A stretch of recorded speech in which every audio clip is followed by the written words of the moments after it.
Hello. Welcome. Thank you for coming this evening. Ingrid goes up. Did you guys love it?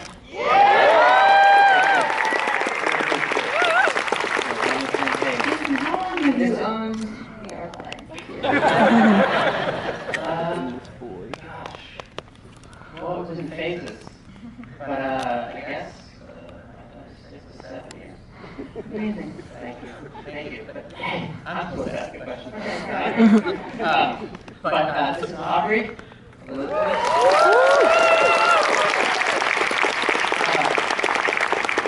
I've never done a Q&A from this chair. I've never moderated anything in my life.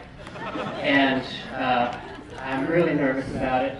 And I wasn't so scared at the beginning. I was nervous but not scared when Aubrey said we were doing the Arclight because I know those leaders quite well.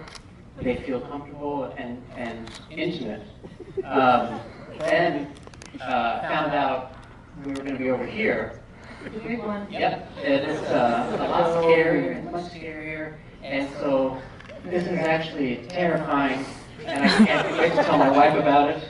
Because She's not kidding. He called me up 10 times today and said he's nervous. yeah, I'm very scared. And I told Aubrey about it. We texted all day long. She was very loving. And so just for me, forgive this. It's a terrible evening for you. But I think it's going to be wonderful. And the hard part is already over. We've just seen a great movie. Let's start talking. Just so I can get a quick background, from where are you from and what is your birthday? June 26, 1984. I was born in Wilmington, Delaware. All right. February 16th, 1989, and I was born in the Valley of Los Angeles.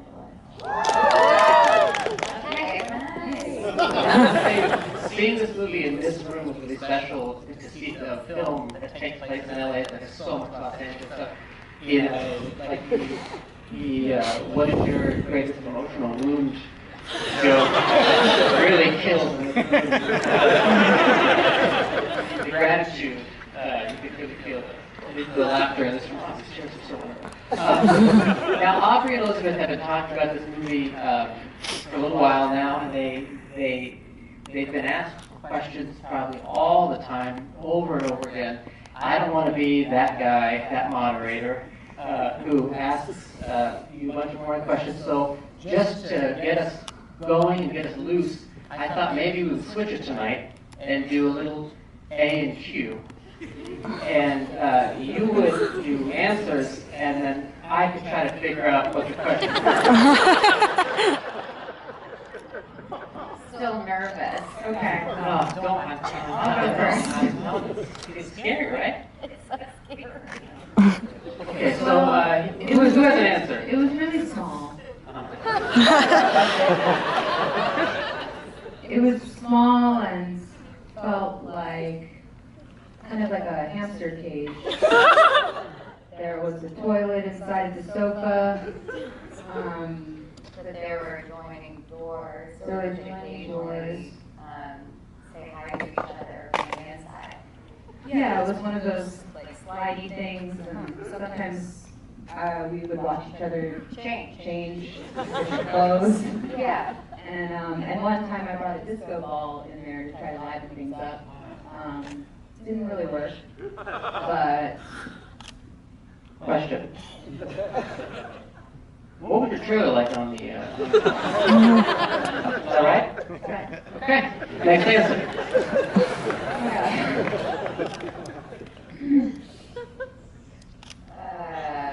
3 weeks.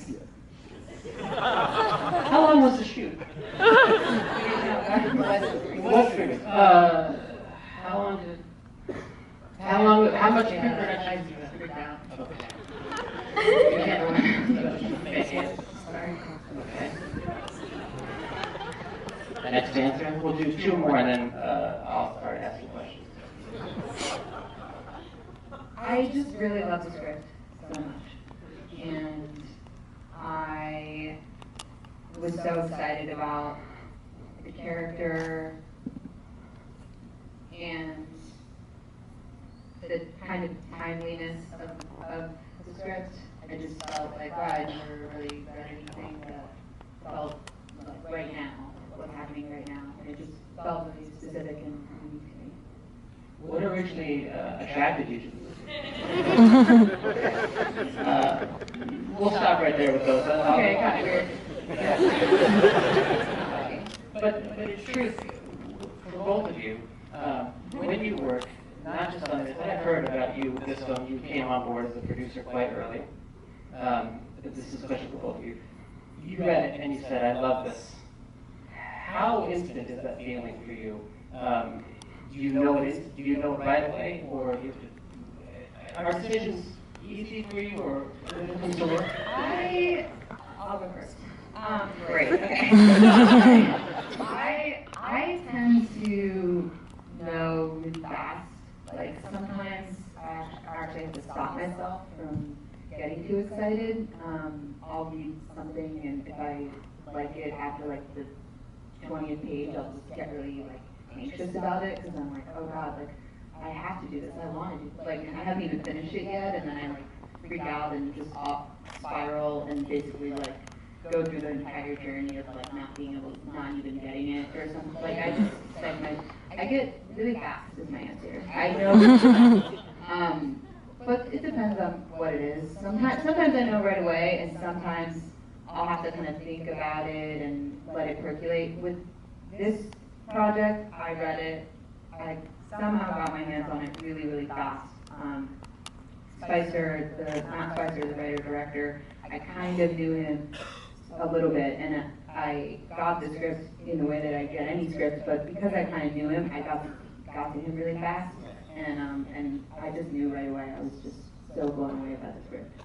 How about you? In general, yeah. Like 10, 15, 20 pages, I guess. Wow. But that doesn't mean I get the job. But that's usually when I'm interested in the script. And I think if I'm like on the 40th page waiting for it to kick in, I'm like, oh, I should just move on then. But sometimes I hold out and I'm just disappointed I wasted because I take a really long time to read scripts, like as if I had a very strong disability reading. I take like 2.5 hours to read like a 90-page script. Me too. That's okay. Because I need like snacks because my eyes get tired. And so then I have to like go to the kitchen and make myself some tea and like maybe have some like, something to like make me feel more awake or my body or like take a walk. Because I think I have something wrong with my eyesight because it makes me really tired when I read generally. You're perfect. There's an app called Weekend Read that you can put any document into, and then it reads it to you, and you can choose a fake voice and it will read it to you, and it's actually quite... Are you one of the voices? No. No. You should get on that though. No, they're all robotic. But they sound real, but no one's real. Like, They're all like, but you can get different accents. You can have an Australian read to you. It's actually quite interesting, and anyway, but it's a great thing if you have a reading tracking issue. I've used it and it's quite nice. And I also like audiobooks. When you're on set and you're working, do you have also a similar sense that, sorry, these are inside the actor studio type questions, but I ask this. When you're working, do you have a good sense also of this feels right, this is working, this is not working? Some people, I'm always impressed by people who know that it's working and have a clear sense of what they can do to improve it as they go on. I'm just curious for both of you where you are when you're working with your how it's going. well, I think with this movie we didn't have much time to like think about anything. And we were like constantly problem solving because there were a lot of weird issues. Like Aubrey went to location one day and there were squatters there the night before, and they decided to lay their feces all over the ground. So they had to have supposed to roll around. I was supposed to be on the ground all day. Wow. So they had cleaners with hazmat suits. So the whole crew was in hazard masks. That's the professional term, I think. And Aubrey did not have one because she was on camera. So I just feel like we were constantly problem solving with fun anecdotes like that. But I could also tell when, at least I thought we were having fun. Yeah, Doing something, like we would try to make each other laugh in scenes or something. Yeah, I felt the same way. Like I felt like all of this stuff that was happening behind the camera was like, oh God, this could fall apart at any moment. Really? You have to just keep going. And, yeah, I mean, but the Oh, wait. well, just like one day, Matt Spicer yelled cut and then turned around and just body slammed into a sliding glass door that shattered. And he had glass shards all over him, and like the gaffers were with duct tape trying to pick off the glass off his body. He went to the hospital, and we were like, we're keep shooting, we're shooting. You shot that? Oh yeah, who directed it? Me. I mean, it was an insert shot, so I can't really take credit for it. But I technically directed a very tiny insert shot of my hand with the phone. I think so. I can't remember. Yeah, you weren't there. We also had a Santa Clarita fire like on our set. We were like in the Santa Clarita We were in fire. the path of the Santa Clarita fire. We could see the flames in the distance. And Not again, so far distance. Not so far distance. And again, we were going, we gotta keep going. And Liz got in her car and drove out. That I You just, left? it wasn't really quite like that, but it was kind of like that. They had already did the raising camp, and they had already told us that we were shutting down, so they needed the fire marshal to give us the thumbs up so we could collect the insurance money. So they were holding the entire crew there while the fire was approaching us really close and really It was fast. very dramatic. And then parking lot, we could see the flames. And our DP left, and I was like, oh, well, that means I can go too. We don't have a DP. So many things that you hear about the movie and technology and stuff, but when I watched it, I mean, it is a lot of that stuff, but I also feel like this is more of a true or false question. True or false? The movie is really about these characters, and you could almost take away Instagram, and it would be very different, but your character, in a way, would be very much the same. True. I agree. For me, it was never, the Instagram movie. Right. Always only about Instagram and social media. It was a human This is what Jesse asked story. Okay, what's the Right. basically? I know. Right. Well, anyway. Well, I agree with him. I mean, for me, it's like the movies that I love are always about human beings and human stories. And Instagram and social media is kind of animals, as opposed to robots, animals, and monsters. So I thought that was great.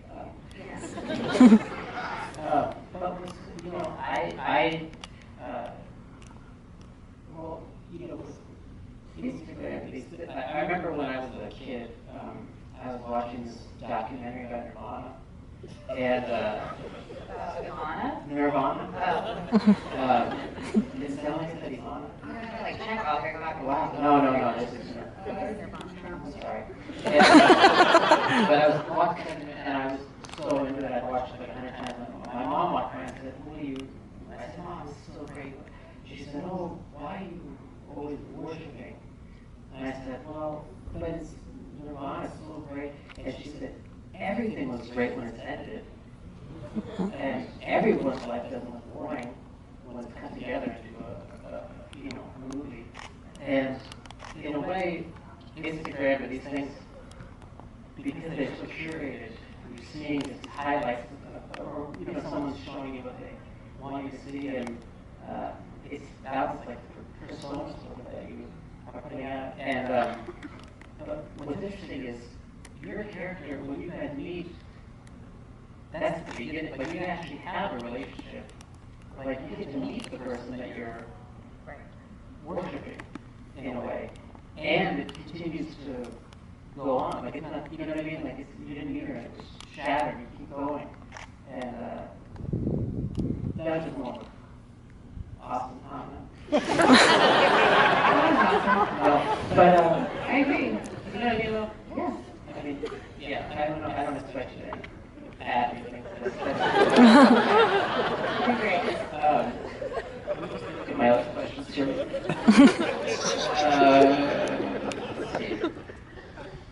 see. My daughter wrote this one. I'll give that one to you. Let's do another answer and then question while I look. Okay. I got one. You know what I love about this movie too is that it's told from your character's point of view almost completely. And one thing I'm thinking of when I watch movies is when you guys shake hands for the first time, there's a close-up of your hands. And it really puts me in the place of this person, and it's like you see her doing everything accentuated the way she experiences it. And I just, yeah. Yeah, that was good, right? I think. I knew it. One of the things that I really loved about the script was that it felt like the movie was from Ingrid's perspective, and it felt like a character study, and it was one of the things that we talked about really early on, that I talked about with Matt and with everybody, was that we wanted the movie to really have this kind of like psychological kind of element to it, just even in a way, even visually, and even in the way that it was shot, and in the sound design, and in every way. We didn't want it to feel like this kind of linear narrative that was just like a plot, centric thing, like another like quirky kind of. So our comedies, wanted it to feel like it had some kind of weight to it, and that it was like, that it was just this, that you're kind of seeing the world through her eyes, so that everything was kind of slightly off. Yeah. But it's great too because your character wants to follow her. Like, you both gain something from the relationship. I mean, you guys are so great together. Did you have a lot of time to talk about all this stuff in rehearsals? What was that like leading up to it? We didn't really. We and Matt came over one Your house? day. Well, that was going to be my answer when we were doing the AQ, but now that we're doing the Q&A, I guess I'll answer it anyway. So I met Aubrey for like serious, because I also met her like at a different time at a store once, but I met her for Which I would like to point out is kind of how Ingrid and Taylor met. Right. Yeah. It was called the same General Store. exact kind of store. Yeah. And Lizzie was shopping in a Very East Side school store, and I was on crutches and was insane. But I thought you were really cool, and I felt like the loser. Me. You guys met? We met in a store. You guys went up and started talking to each other? Well, She was hobbled right over it. No, she knew. That's not how she was with She it. knew my other friend. It was also like kind of a cool person in my mind, so I was like, oh, look at all these cool people hanging out together. That's cool. Well, I thought that about you. I was just like with like, Yeah, but you. my little friend who's short. Then we really met When I had to go over to my house for us to talk about this script. Right. And that was about the only time not on set that we could do that. And then were we shooting 6 to 8 weeks? Because it felt like that, but we weren't. I don't remember. Yeah, you got very sick. Yeah. You got very Well, sick. so early on, so the casting, how involved were you with the casting? I was very involved with the casting. We had really strong opinions about the casting. We knew who we wanted, and we just tried to go after the dream people that we wanted. Like Lizzie was our number one. She says that because I ended up doing it. That's It's true. The whole movie is because of you. It's true. Because we want, it is true. She was kind of like we were like, if we get her, then it'll all just make sense. And then O'Shea Jackson Jr., the way he was cast in the movie is an insane story. It's a really long story, but I can tell you the very short version is some of the casting choices in this movie are just kind of weirdly cosmic, like they just were supposed to be that way. And O'Shea, I did not know at all. I knew he was just straight out of Compton. I didn't know anything else about him. We were both presenting at some award show, and we had a very brief moment of eye contact backstage. And then that night, he went on Twitter and wrote something on Twitter like, "Yo, that evil hag, throwing the shade," or I don't know what he wrote. And then I was like, oh, he's like kind of saying, you know, communicating to me cyber whatever ways. And then I just read the script, so it was fresh in my mind, and I just had this idea where I was like, oh, like maybe he could be Dan Pinto, like that would be such a cool kind of like take on that character. And so I DM'd him because he was following me, and I was like, I guess I could just send him a message. So like Ingrid style, I wrote a like cold message and said, hey, I wasn't throwing you shade, first of all. Just like my eyes look like that or something. I said that I have this really great script, and would you be interested in reading it? I think you would be really cool in it. Here's my number and my email address. Let me know what you think if you want. And it was just like, I just put it out there. I was like, who knows? And then I kind of let it go. And then a couple days later, I got a text message from a number that I didn't recognize that said, yo, what's up, it's Batman. So I like took a second and I was like, oh my God, he must love the script and he must want to do it. And I texted it back and said, like, oh my God, are you Batman? You're my Batman? And he wrote, yeah, girl, I'm Batman. So then I called the Placer and I was like, I think he's in. I think he loves it and I think he wants to do it. And then I texted O'Shea and I was like, well, let's get together and talk about it. And when do you want to get together? He's like, whenever you want. And so we met at a bar to have like a happy hour kind of meeting. And whatever. And so, you know, we were there, and then we ended up not being there, and we were whatever. We were walking around, having a nice chat, but I hadn't brought the movie up right away because I was trying to play it cool, and I didn't want to like, you know, I was like I'm a producer, and you know, this is a Hollywood meeting or whatever, and I was like, I can be cool. And so then I waited for a little bit after we were like hanging out, and then I kind of just like said to him like, so are you gonna do the movie then or what? And he said, what movie? And I was like, the movie that I sent you. And he was like, you didn't send me any movie, what are you talking about? And I was like, the reason that we're having this meeting, like, what are you talking about? And then I was like, I emailed you the script, remember the Batman thing? And he was like, you don't have my email. And then I looked at my phone to try to find the thing to show him, and I couldn't find it because I had never sent him the script. He had no idea what I was talking about. He thought we were on a date. And then I'm like, wait a minute. And then I was like, but why did you say you were Batman? And he said, because I am Batman. And that just happened. And I was like, it's so weird. And I was like, you don't understand what is happening right now. You didn't read the script, but what you don't know is that the character that I want you to play is obsessed with Batman. Like, this is unbelievable, and now you have to do this movie or I won't do it. I said that to him. I was like, I'm not doing it if you don't do it. And it's my movie. And he was like, I don't know. He's like, I don't know any, like, whatever. I was like, I'm sending it to you right now. What is your email, please? And then, anyway, it took a while. But he did it. But, like, it was so, it's like, why does that happen? I don't know. It was just meant to be.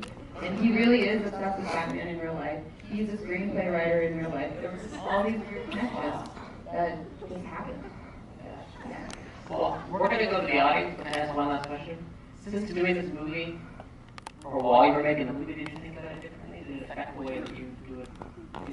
The way you Instagram it? I'm still working on my relationship with Instagram. It just started recently. It's been like 4 months or something. And I overthink it every time. Me too. I would say I overthink it also. It's a hard thing to navigate. For me, it's more comfortable, like, making it more about, like, my work and the projects and, yeah, exactly, like, having fun sharing that stuff that I'm excited about with people. But I don't think it's changed, really. Like, I think doing this movie has definitely made me think a lot about it. But personally, like, I haven't changed. Okay, we have time for just a few questions. So, wow, and I choose. I've never chosen. I don't like it. Would you choose? Sure. How about you? Yeah. Yeah. Oh, where's Teen Hag movie? Did you just say? Where's the Teen Hag movie? Okay. Teen Hag movie. So, Teen Hag? Teen Hag is a very silly. I did a fake. You guys know people. Yeah. So I did a long time ago. I did like a fake movie trailer for a movie that doesn't exist called Teen Hag, where it's like the same plot, but instead of me turning into a hag and like like a tea hag kind of thing. It was a super fun comedy trailer that you apparently watched on YouTube. I DM'd you about it on Instagram, really Ingrid style.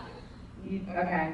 Alright, well I'm working on it, okay? I would like to make Teen Hag a real movie. That would be my dream. That's like everything that would make me happy in the world. So, I'm working on it. I'll go right here. I know you're kind of a private person, you're not really active on social media. How do you prepare for the role of Taylor? Is there anyone you looked at specifically on Instagram, or Being the private person that you are, how do you prepare for the role? Is anyone that you look at on Instagram? I don't know. There was like a profile for Taylor Sloan, and it was and so Spicer encouraged me to take photos for it, which were terrible, and he ended up deleting them, so they didn't make it in the movie. They're really not great at taking photos.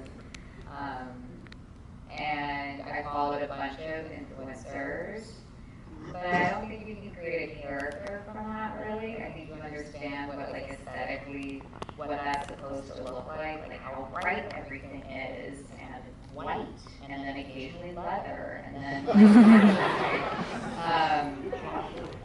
chalkboard, or like chalkboard sheets like that. And so I started to understand, like, just visually that I grew up here, so I feel like either someone's like a friend, or just like hearing stories, which I genuinely understand why people do certain things like sound baths. So like, you hear that somewhere and you're like, oh, I should bring that along for this movie. And then I just think it's funny that, because being born in Los Angeles, that people sound like they're running out of breath most of the time when they're talking. So that was a funny thing to bring up. But it was mainly just like growing up here, I guess, to create the character, and also like, I thought it would be really nice if she were just like genuinely as sweet as possible. And then just also like only thinking about herself, so she can't see that there's a person who's a little like obsessive with her, and she can just take everything as a genuine compliment. And I thought that would be cute. And also horrible. It's a satire that's a very emotional satire. Can't you? Let me go. We're only going to have time for a few more. I talked too much. How about way in the back? One. Yeah. Yes. Yeah, okay. I was wondering, how does the character of Ingrid, would you say, grow from the beginning of the film to the end of the film? Like, what stage is she at by the end? Sorry, what did you say at the end? What state is the character at the end? As a character, you know, like transitioning, character growth, arc, story. That's a really good question. I think that it's up for interpretation where she's at the end. I think this movie is different in that things don't get wrapped up in a nice, neat package in this film. It's an open-ended ending that is almost like a question mark. For me, the journey that I felt Ingrid went on that was important for me was to have her, at the end of the movie, have a moment of real authenticity and awareness about herself. I think she's an extreme character. She does a lot of questionable things, but I always try to have compassion for her, and I tried to focus on, why would she do these things, and where does that come from, and just those feelings of insecurity and loneliness and wanting so badly to connect with someone, and not being aware of your own self-destruction and your own unhealthy habits and behaviors. So I felt like the ending, like the moments in the end where she is saying to herself, like, I know that I have a problem, is kind of, for me, like the ultimate, that was the place where I wanted her to get to. After that, I don't know. I think that the movie, that she's confronted at the end with a person, Dan Pinto, who is maybe the only real relationship that she has ever had or is having. And so I think that it's kind of the question of will she keep that awareness and put value into this real relationship that she has, or will she still kind of go down those rabbit holes of being distracted by that kind of attention and that kind of like false reality that social media creates. All right, you guys. Thank you so much for supporting the film, for coming out tonight, and please give it up for Aubrey and you are a wonderful movie. Thanks for being here.